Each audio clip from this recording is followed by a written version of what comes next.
ভাই এটা ভোট হচ্ছে না, প্রহসন হচ্ছে। যেন মনে হচ্ছে ভারত বাংলাদেশ যুদ্ধ হচ্ছে। যেমন এই এত সিআরপি এত সেনাবাহিনীকে নামিয়ে ব্যাপার হচ্ছে, তা তো আমরা তো কোনো কিছু ভোট দিয়ে তো আমরা বলছি না যে ভোটটা ফেয়ার অ্যান্ড ফ্রি হয়েছে। এত যেভাবে রেজাল্ট তৃণমূলের যে ডাউন, বিজেপি অনেকটা ঊর্ধ্বগামী, না না, ঊর্ধ্বগামী তো ভোট কেটে দিয়ে তো এ তো আসল যারা লোক তাদের ভোটটা কেটে দিয়ে 7 পুরুষ আছে যাদের যাদের যাদের যাদের আধার কার্ড আছে, ভোটার কার্ড আছে, মাধ্যমিকের সার্টিফিকেট আছে, তাদের ভিটের জমিরে আছে, পাসপোর্ট আছে, তাদেরকে বাদ দিয়ে এইভাবে ভোটটা হচ্ছে। বিজেপির রেজাল্টের পর কতটা সুরক্ষিত থাকবে তৃণমূল কংগ্রেস মনে করছেন কর্মী নেতৃত্বরা? কারা এলাকা পরিবেশ কেমন থাকবে?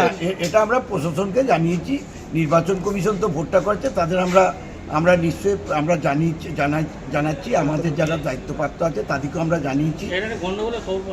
না না, সে তো গন্ডগোল, আমি তো অভিযোগ তো এমনি মৌখিক আমি করেছি, রিটিনও জানাবো।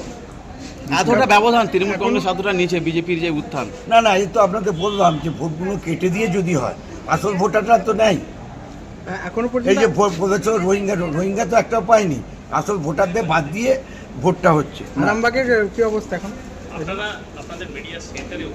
আপনি জান না।